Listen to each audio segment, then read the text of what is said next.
तरवन जी, क्या कहेंगे? आज आपने प्रेस कॉन्फ्रेंस बुलाई है, यहाँ पे जो क्षेत्रीय पत्रकार यहाँ पे मौजूद हैं, क्या मामला है, किस मामले को लेकर आज आपने पत्रकारों को याद किया? सबसे पहले मैं आप सभी पत्रकार बंधुओं को धन्यवाद करता हूँ कि आपने मेरे कहने पे अपना कीमती समय दिया।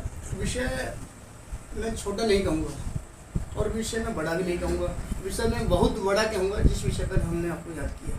देखिए, आप सभी को ज्ञात होगा, अभी 2-3 दिन पहले एक तुच्छ काम हुआ है और वो बिल्कुल जो हल्का काम करने की साजिश की गई है उस जगह करी गई है जहाँ पर राम सिंह नेताजी जो बदरपुर से विधायक हैं, पिछले 35-40 सालों से भोलों को सुरक्षा, भोलों की सुविधा के लिए कांवड़ शिविर का आयोजन कर रहे हैं। मैन मथुरा रोड पे हमारा हर साल कांवड़ शिविर लगता था। इस बार पुलिस प्रशासन द्वारा हमसे अपील की गई कि आप मथुरा रोड पे ना लगा के एनटीपीसी के अंदर जो खाली ज़मीन पड़ी है यहाँ पर आप इस शिविर का आयोजन करें। तो राम सिंह नेताजी हमेशा सहयोग करते हैं, प्रशासन हो चाहे जनता हो। तो राम सिंह नेताजी ने उनकी बात मानी, दिल्ली पुलिस की, और कांवड़ शिविर को एनटीपीसी के अंदर लगाने का काम किया। हमारा कांवड़ शिविर शाम को लगना स्टार्ट हुआ 12 तारीख में, 13 तारीख में, और जिस दिन कांवड़ शिविर लगना स्टार्ट हुआ उसी दिन रात को कोई बड़ी गाड़ी, हाईवा, ट्रैक्टर ट्रोली 407 क्या थी हमें नहीं पता, एक नाले की सीट भरकर लाती है और उस पवित्र स्थान पर डालने का काम करती है जहां भोले हरिद्वार, गोमुख, ऋषिकेश से गंगा जल लेकर आते हैं भोले को नहलाने के लिए शिवरात्रि पे, और उस शिविर में बैठने का, आराम करने का काम करते हैं।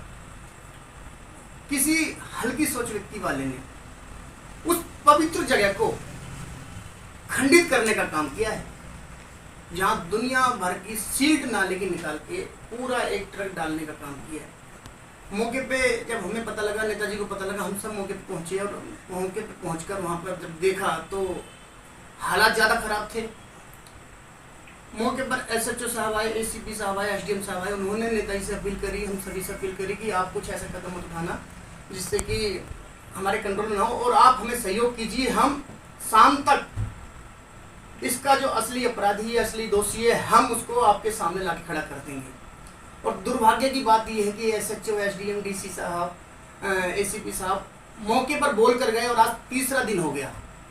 3 दिन में उनके पास किसी चीज़ का अपडेट नहीं है कि ये नाले की सीट कहाँ से आई, कौन लेकर आया, कौन डाल कर गया। बल्कि मैं आपको बता दूं, मैन मथुरा रोड पे, सर्विस रोड पे तमाम कैमरे लगे हुए हैं। जब गांव की तरफ आओगे तो चेक पोस्ट की तरफ बिजली घर के पास कैमरे लगे हुए हैं। अगर प्रशासन अपनी पे है तो क्या ये कैमरों की सहायता से कौन गाड़ी थी उसका नंबर नहीं मिल सकता, किसने डलवाया उसकी जानकारी नहीं मिल सकती थी, कहाँ से आया इसकी जानकारी नहीं मिल सकती थी। अब मेरी समझ में ये नहीं आ रहा प्रशासन इतनी ढील क्यों कर रहा है।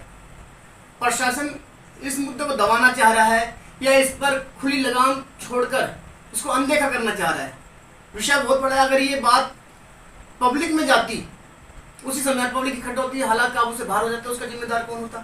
प्रशासन होता। लेकिन प्रशासन की तरफ से अभी हमें संतुष्ट नहीं किया जा रहा, बिल्कुल भी नहीं। उसके बाद जब ये मामला हुआ उसके बाद दोबारा आप लोग गए प्रशासन के पास या एसीपी साहब के पास? बिल्कुल हम मैं वार्ड अध्यक्ष वीरेंद्र प्रजापति जी, रिंकू भाई, धीरज ठाकुर, हम गए थे कल एसीपी साहब से मिलकर आए थे, और एसीपी साहब ने हमें आश्वासन दिया कि आज शाम तक इसका जो असली दोषी है, जो गाड़ी है, जो ड्राइवर है, हम आपके सामने लाके पेश कर देंगे। लेकिन वो शाम भी चली गई, रात भी चली गई, अगला दिन आ गया, अब तक कोई अपडेट नहीं है।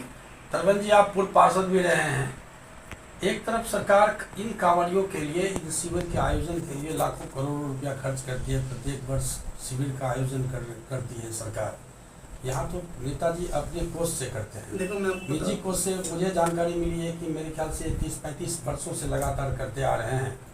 तो आपने क्या लिखित में विभाग को दिया, जो मतलब इस यहाँ पे शिविर में इस तरह से शील्ड फेंका गया, और अगर विभाग को जानकारी दी तो विभाग की ओर से आपको फिर कोई आश्वासन या इस पे कोई कार्रवाई? नहीं, बिल्कुल। देखिए, आपने जो भी बात कही है बिल्कुल सत्य है, और इस बात को दिल्ली एनसीआर के लोग जो यहाँ से कावड़ लेकर जाते हैं मैन मथुरा रोड से पलवल तक, बल्लभगढ़ तक, शीघ्री तक जो लोग जाते हैं, उन सबको मालूम है कि यहाँ पर राम सिंह नेताजी का जो शिविर लगता है वो बिना किसी सरकार के सहयोग के राम सिंह नेताजी की मेहनत की कमाई से वो शिविर चलता है, और आज से नहीं 35 साल से चल रहा है, जिसमें सरकार का कोई सहयोग नहीं होता। सिर्फ हमें सरकार को इंटीमेशन देना पड़ता है कि हम यहाँ पर शिविर लगा रहे हैं, सरकार की तरफ से हमें परमिशन मिलती है, और हमारा शीट चलकर तैयार हो जाता है। लेकिन देखिए कितनी बड़ी दुर्भाग्य की बात है, हिंदुओं के देश में, हिंदुओं की सरकार में और हिंदुओं के धार्मिक स्थल पर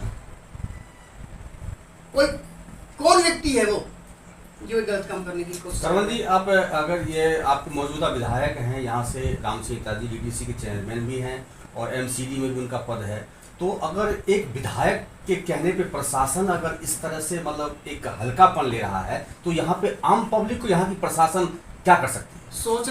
सोचने का विषय इसलिए यही है कि मौके पर विधायक पहुंचे, हम पहुंचे और विधायक के कहने पर भी प्रशासन नहीं अपनी जिम्मेदारी निभा रहा, तो इसमें या तो मुझे लगता है कि प्रशासन के ऊपर कहीं ना कहीं से कोई दबाव है कि आप इस कार्रवाई को हल्का करें, इस पर कोई ज़्यादा रुचि ना ले, जो मेरी पर्सनल सोच है। नहीं तो विधायक के कहने पर प्रशासन काम ना करे, ऐसा मैं पहली बार देख रहा हूँ।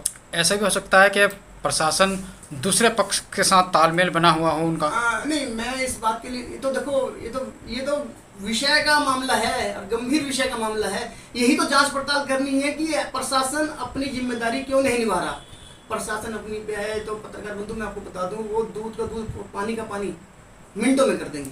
अच्छा तरवरण जी, क्या लग रहा है कि जैसे कि आप क्षेत्र में पूर्व पार्षद रहे, आपको क्षेत्र की सारी समस्याओं से जानकारी है, लोगों के बारे में भी जानकारी है, क्या लग रहा है ये राजनीतिक कोई मामला हो सकता है या फिर किसी ने अपनी चीज़ दिखाने के लिए कि हम हमारे से विधायक की कोई तालमेल बैठे, इस तरीके का काम करने के लिए क्या लग रहा है आपको? देखिए मैं आपको बता दूं पत्रकार बंधु, ये जिसकी भी सोच है वो राम सिंह नेताजी के नखून की बराबरी नहीं कर सकता। धार्मिक मामले में, राजनीतिक मामले में और कर्म के मामले में नखून की बराबरी नहीं कर सकता। ये उसकी मानसिकता दर्शाती है कि उसकी सोच कितनी गिरी हुई है। वो ईश्वर को मानने वाला व्यक्ति नहीं है जिसने भी काम करा है।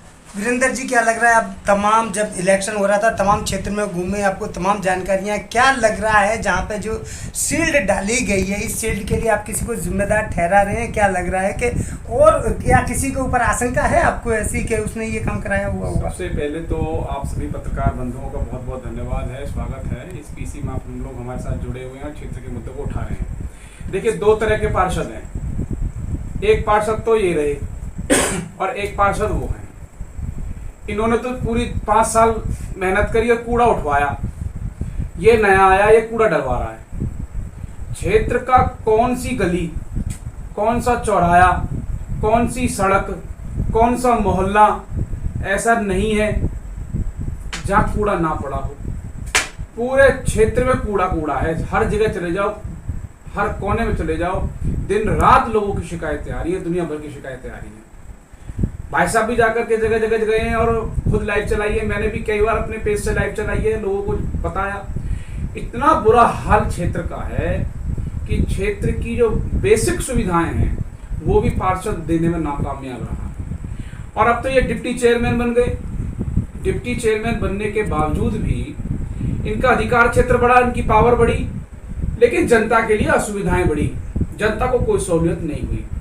आज जनता त्राहिमाम कर रही है, जनता के पास आज जनता ठगा हुआ महसूस कर रही है। ये जो व्यक्ति पार्षद बना है, इस व्यक्ति को राम सिंह नेताजी ने पार्षद बनाया था, अपने दम पर चुनाव लड़ाया था राम सिंह नेताजी ने, और ये जीता भी तभी।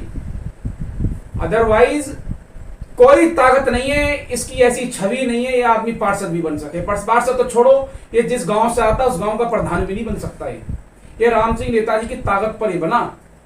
और तो और, इस पर तो चुनाव लड़ने का पैसा तक भी नहीं था, इसकी थोड़ी बहुत आर्थिक सहायता करके राम सिंह नेताजी ने इसको पार्षद बनाया। साल भर बाद ही इसने अपने मंसूबे जाहिर करे, इसने खुल के कहा कि मैं तो लूट करना आया हूं, मैं तो चोरी करना आया हूं, मुझे तो ऐसे ऐसे कमाई करनी है, मुझे तो ऐसे ऐसे पैसा कमाना है। पर नेताजी ने मना करा, भाई जब हमारे यहाँ ऐसा नहीं चलेगा, 5 साल सेवा करनी पड़ेगी। इसने अपना रास्ता बदल लिया, ये रातों रात बात करके बीजेपी में शामिल हो गया और इसने आज पूरा अपना एजेंडा खोल रखा है। हर आदमी से पैसे उठाए जा रहे हैं, झूठे आरोप लगाता है, लेंटर पे पैसा मांगे जा रहे हैं। इतने सबूत हमारे पास हैं, समय आने पर सारे सबूतों को भी दिखाएंगे।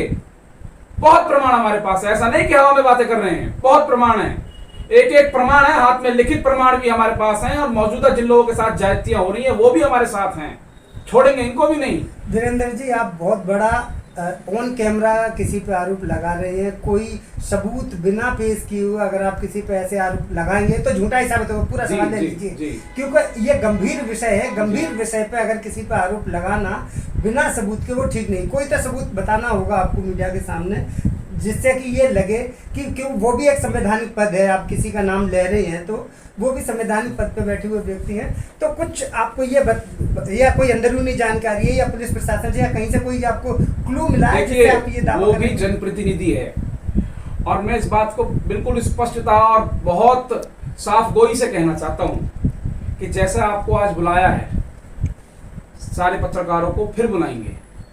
इस पीसी के माध्यम से केवल हम उनको सिर्फ ये कहना चाहते हैं कि या तो आप सावधान हो जाओ, ये पूरी कंप्लेंट करके रिटर्न या तो आप सावधान हो जाओ, नहीं तो हम लोग खाली हाथ नहीं आए हैं। ये देखिए पार्षद जी ने बिल्कुल अभी मुझे दिखाया है, ये इस पर आप थोड़ा सा जूम करके दिखाएं। ये कंप्लेंट है, ये पूर्व पार्षद जी हमारे तरवन जी बताते हैं कि विषय लिखा है राजू निर्मल पति श्रीमती मंजू देवी निगम पार्षद ward 180 Badarpur deputy chairman of MCD central zone में राजू निर्मल के 2 सहयोगी श्री सतीश कुमार एवं प्रबोध निर्मल द्वारा वार्ड संख्या 180 बदरपुर वार्ड संख्या 181 182 एवं अन्य पड़ोसी क्षेत्र अवैध निर्माण कार्य करने वाले व्यक्तियों से जबरन पैसा वसूलने एवं न देने पर निर्माण कार्य रोकने और दिल्ली नगर निगम द्वारा मकान को तोड़वाने की धमकी देने के बारे में शिकायत पत्र आपको भी दे देंगे हम। पत्र बहुत, सबूत बहुत है, प्रमाण बहुत है। ये आदमी कहां कहां तो नहीं जा रहा लूट करने के लिए, जनता के काम इस पे हो नहीं रहे। ऑफिस पे कोई इसके जाता है तो उन्हें धमका देता है, जातिवाद समाज में ये फैला रहा है कि मैं फलानी जाति का हूं, मुझे दबाया जा रहा है। ये भी तो उसी समाज से आते हैं, इनको भी तो पार्षद बनाया नेताजी ने, 2 बार चुनाव लड़ाया। बिल्कुल, मैं छोटी सी बात काटूंगा। वो लाइव के माध्यम से बोल रहे हैं कि मैं दलित हूँ और मुझे दलित को दबाया जा रहा है। पिछले 26, 27, 28 सालों से मैं राम सिंह नेताजी के साथ हूँ, और मैं आपको बता दूं उन्होंने कभी अपने बच्चों में और मुझ में फर्क नहीं देखा, कोई महसूस नहीं किया कि किस बरादरी का। और मैं आपको बता दूं, ऑन कैमरे बता रहा हूँ, मैं राम सिंह नेताजी के बच्चे और हम एक थाली में खाना खाते हैं। कभी भी राम सिंह नेताजी ने किसी भी जातिवाद को इतनी भावनाओं से नहीं देखा जितनी भावनाओं से ये व्यक्त करता है। इसकी गंदी सोच और गंदी मानसिकता दर्शाती है कि ये समाज में जातिवाद का जहर घोलने की कोशिश कर रहा है। इसके साथ साथ पर गले तो नेताजी ने इसको भी लगाया था। नेताजी किसी जातिवाद से बहुत ऊपर उठे हुए व्यक्ति हैं। हर समाज का व्यक्ति, हर वर्ग का व्यक्ति इनके पास आता, 36 बरादरी बैठती है। कोई आदमी ये नहीं कह सकता कि नेताजी ने किसी के साथ जातिगत रूप से ये अपमानित करके भगाया, कुछ नहीं। ये तो लास्ट तक भी नेताजी के साथ रहा था, नेताजी ने कभी भी इस पर जातिगत कुछ नहीं करा, कोई इस पर आरोप प्रत्यारोप कुछ नहीं। इसको तो चुनाव लड़ा करके पार्षद बनाया, इसको तो अभी इसको एहसान मानना चाहिए था, लेकिन उसने नहीं। अब ये देखो ना, राजनीति, ये इसका उद्देश्य कुछ और था। इसका उद्देश्य था जनता से जबरन पैसे लूटना, वसूली करना, पैसे कमाना, ये सारा इसका काम था। तो ये पिछले जो समय बीत गया उसने वो, और आने वाले समय में भी इसकी यही योजना रहेगी। और हमारी पूरी टीम इसके सारे काले कारनामे को उजागर करेंगे। हमने गली गली जाकर के अब भी सारे मुद्दे उठाए हैं, कहाँ कूड़ा नहीं उठ रहा, कहाँ नाली साफ नहीं हो रही, किससे पैसे मांगे गए हैं, किसके लेंटर तोड़वाने की धमकी दी गई है। बेचारे ढाबे चलाने वाले लोगों से कहा गया कि ढाबे बंद कर लो वरना पैसा दो, तुम्हारे तंदूर हटवा देंगे। होटल वालों को परेशान किया जा रहा है उसको। अब वो आजा, चैलेंज है, मैं तो ओपन चैलेंज कह रहा हूँ, तू आजा, अपने किसी आदमी को भेज दे, तू आ तो सही सामने, हम तेरे को चैलेंज कर रहे हैं, तेरे को दिखाते हैं तूने क्या क्या किया, तेरे क्या काले कारनामे, एक एक चीज प्रमाणित कर देंगे। इसने पिछले 3 सालों के अंदर जो क्षेत्र में हाहाकार मचाया है ना, लोग खून के आंसू से रो रहे हैं, तो इसका सबका बदला लिया जाएगा। जनता किसी को नहीं छोड़ेगी। चलिए ठीक है।